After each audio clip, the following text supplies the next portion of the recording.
ලෝකෙ වටේ යන චාරිකාවේ අද අපි ඔබ වෙතට ගෙන එන්නේ විශේෂ අත්දැකීමක්. අද අපි යන්නේ මීමුරේට. මීමුරේ ගම්මානය පිහිටලා තියෙන්නේ ශ්‍රී ලංකාවේ මහනුවර දිස්ත්‍රික්කයට අයත් උඩුදුම්බර ප්‍රාදේශීය ලේකම් කොට්ටාශයේ උතුරු සීමාවට ආසන්නව. මීමුරේට ළඟා වන්න තියෙන පහසුම ක්‍රමය තමයි මහනුවර සහ මහියංගනය යා කරන A26 මාර්ගයේ පුන්නස්ගිරිය නගරයෙන් හැරිලා ගමන් කරන එක. පුන්නස්ගිරියේ සිට මීමුරේ දක්වා තිබෙන කිලෝමීටර් 34ක් වූ මේ පාර අද වන විට ඉතා හොඳ මට්ටමක පවතිනවා. නමුත් මේක බොහෝ තැන්වල ඉතාම පටු නිසා ප්‍රවේශමෙන් රිය පැදවීම වැදගත්. හැබැයි මේ අවට පරිසරයේ ඇති සුන්දරත්වය නම් කියලා නිම කරන්නට බැහැ. පුන්නස්ගිරියේ ඉඳලා කිලෝමීටර් 18 මාරක් විතර ගියාම හමුවන කෝපෙට් කපුල්ල. එහෙමත් නැත්නම් අට්ටාල වෙට්ටුව. මේ ගමනේදී අපි පසු කරන විශේෂ මඟ සලකුණක්. නසල්ස් කඳුපන්තිය වගේම දකුණු දිග තැනිතලාවත් මෙතන ඉඳලා පහසුවෙන්ම දැක බලා ගන්නට පුළුවන්. දුම්බර මිටියාවතේ පිහිටලා තිබෙන මීමුරේ ගම්මානය නසල්ස් කඳුපන්තියේ ලකේගල කන්දෙනුත් ඇඳිරිගල කඳුවැටියෙන් වගේම කළුපහන කඳුවැටියෙනුත් ආවරණය වෙලයි පවතින්නේ.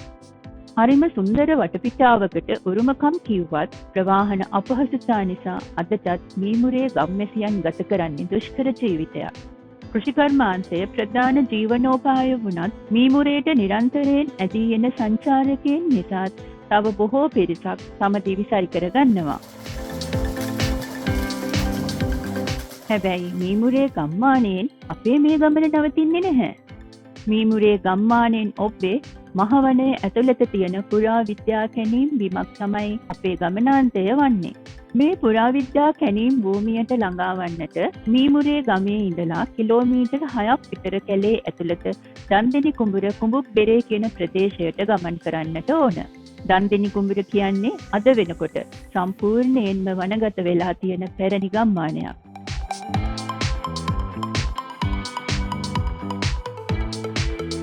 මීමුරේ ඉඳලා දන්දෙනි කුඹුර හරහා සුළුගුණේ ප්‍රදේශයට ගමන් කරන්නට මේ අඩිපාර අදටත් ගම්වැසියන් පාවිච්චි කරනවා.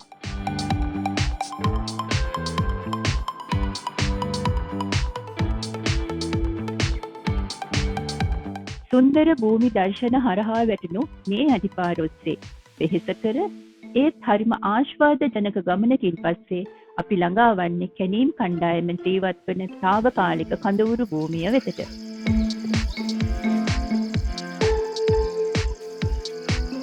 2023 වසරේ අගෝස්තු මාසයේ ක්‍රියාත්මක වුණු මේ කැණීම් ව්‍යාපෘතියේ මූලිකත්වය ගත්තේ ශ්‍රී ලංකාවේ සිටින විශිෂ්ටතම පුරාවිද්‍යාඥයෙක් වන ජ්‍යෙෂ්ඨ මහාචාර්ය රාජ් සෝමදේව මහතායි.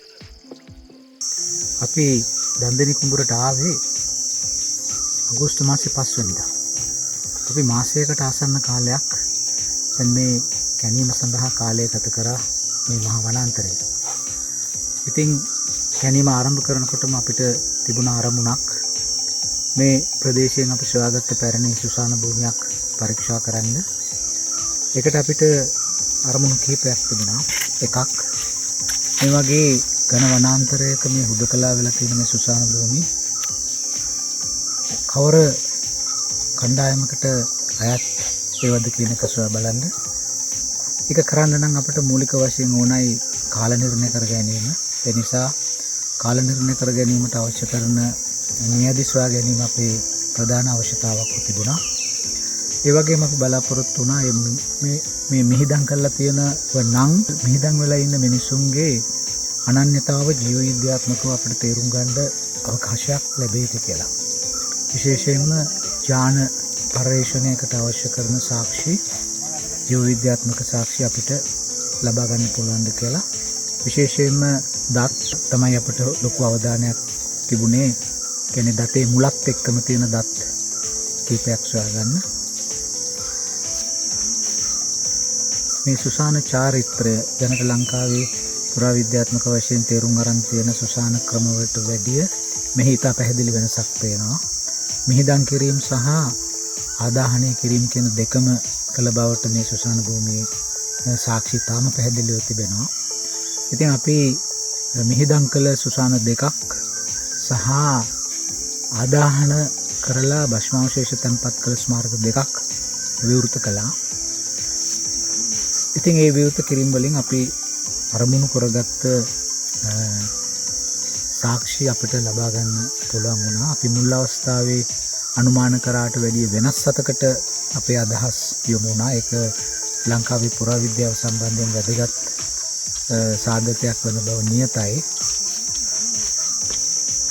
දැනට අපිට පේනවා මේ සුසාන පාවිච්චි කරපු අයගේ ඥාති සම්බන්ධතාවල ස්වරූපය කොයි වගේද කියන එක සංස්කෘතිකමය වශයෙන්, ඒ වගේම මියගියාට පස්සේ වුන් මලවුන් පිළිබඳ කල්පනා කරපු ආකාරය කොයි වගේද කියන එක.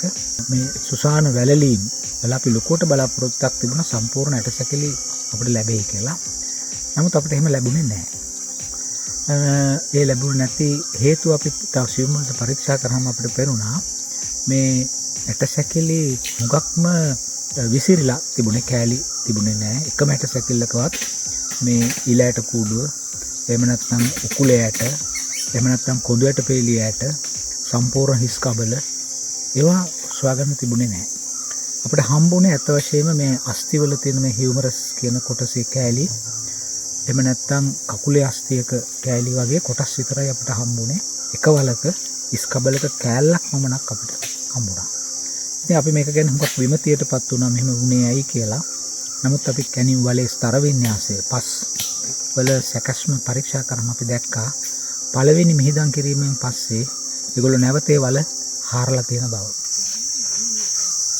ඒ වලවල් දෙකේම අපි පරීක්ෂා කරපු ඒ නැවත හැරීම පිළිබඳ ලකුණු අපිට තේරුම් ගන්න පුළුවන් වුණා. ඉතින් ඒකෙන් පැහැදිලි මේ තමන්ගේ ඥාතියා වැළලීමෙන් පස්සේ යම් කාලයකදී නැවත අස්ති කොටස් ගොඩ අරගෙන තියෙන බව. ඉතින් ඊට පස්සේ අපි මේ සුසාන වැළලීම් දෙකක් මැද්දේ තියෙන තව සුසාන ස්මාරකයක් විවෘත කළා. ඉතින් අපිට ඒකේ දැක්කා ආදාහනය කරපු සාක්ෂි අඟුරු විශාල ප්‍රමාණයක් අපිට ලැබුණා. නමුත් අස්ති කොටස් එකක්වත් තිබුණේ නැහැ. මම හිතන්නේ සම්පූර්ණයෙන් දැවී ගිහිලා අලු තමයි තැන්පත් කරන්න ඇත්තේ. ඉතින් අපිට මේකෙන් පේනවා මේ අපි මෙතෙක්කල් දැනගෙන හිටියා වැළලීම් කරපුවා නැවත ඉවත් කරලා ඒවා ආදාහනය කරනවා කියලා. ඒක අපි දැනගෙන හිටියේ ප්‍රාග් අනුභූති දැනුමක් හැටියට. නමුත් දැන් අපි ඒක පශ්චාත් අනුභූති දැනුමක් බවට පරිවර්තනය කරලා තියෙනවා. මොකද අපිට එහෙම හැරීම් සනාථ කරන සාක්ෂි ලැබුණා. කැණීමේදී සොයාගත් අස්ති කොටස් වලට ඔබ මේ දකින කෘමීන් නිසා සෑහෙන බලපෑමක් සිදු වී තිබීම කැණීම් කණ්ඩායමේ විශේෂ අවධානයට ලක් වූ කාරණයක්.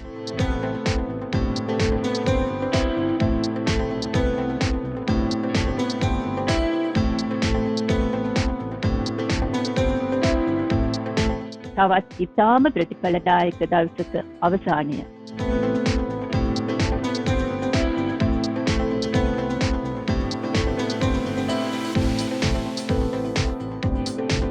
හැම දිනයකම සන්ධ්‍යාවේ කණ්ඩායමේ හැමෝම එකතු වෙන්නේ කඳවුර අසලින් ගලා යන හීන් ගඟට. විහිතකාරී දවසක අවසානයේ ගතසිත නිවා ගන්නට මීට වඩා තවත් ගැළපෙන තැනක් නම් නැති තරම්.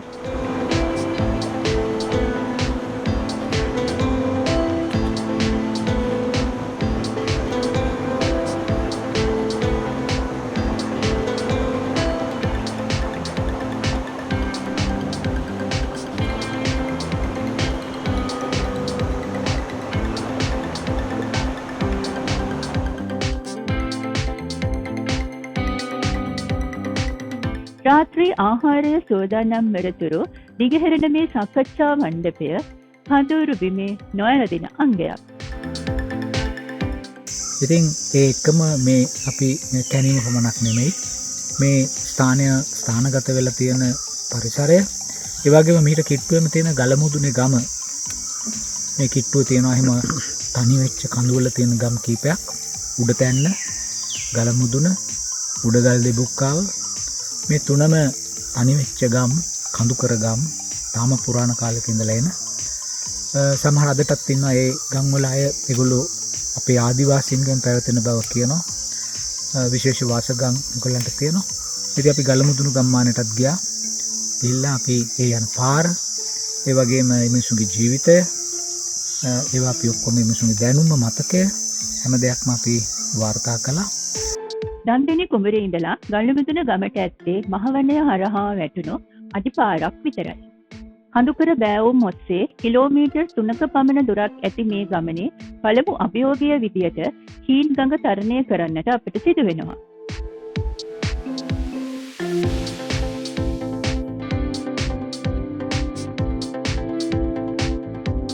මේ කාලේ ජල මට්ටම අඩු නිසා අපිට මේ තරම් ගැටලුවක් වුණේ නැහැ.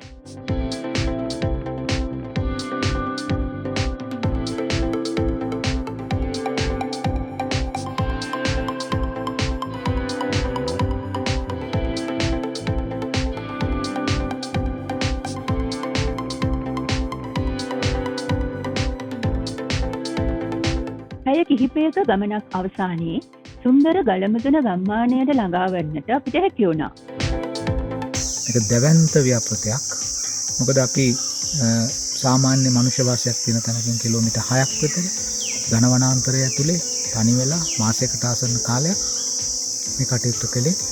ඉතින් මේ කටයුත්තට සමස්ත ප්‍රතිපාදනය අපට හෙරිටේජ් ෆෝස් ශ්‍රී ලංකා සංවිධානයයි මෙල්බර්න් කේන්ද්‍ර කරගෙන තිබෙන ඒ වගේම රටවල් කීපයක් බ්‍රිස්බේන් වගේ මේ නගර පර්ත් හැම නගරකම ඉන්න අපේ ශ්‍රී ලාංකිකයෝ හෙරිටේජ් ෆෝස් සංවිධානයට දායක වෙනවා. ශ්‍රී ලංකා ඉතිහාසයේ මුළුමනින්ම මහජන අරමුදලක අනුග්‍රහයෙන් සංවිධානය කරන ලද පළවෙනි පුරාවිද්‍යාත්මක කැණීම් ව්‍යාපෘතිය තමයි මේක. ඒ සඳහා සම්පූර්ණ සංවිධාන දායකත්වය සැපයූ හෙරිටේජ් ෆෝස් ශ්‍රී ලංකා සංවිධානයේ නිලවෙබ් අඩවියෙන් සහ ෆේස්බුක් පිටුවෙන් මේ ව්‍යාපෘතිය ගැන වැඩිදුර තොරතුරු ඔබට දැනගන්නට පුළුවන්.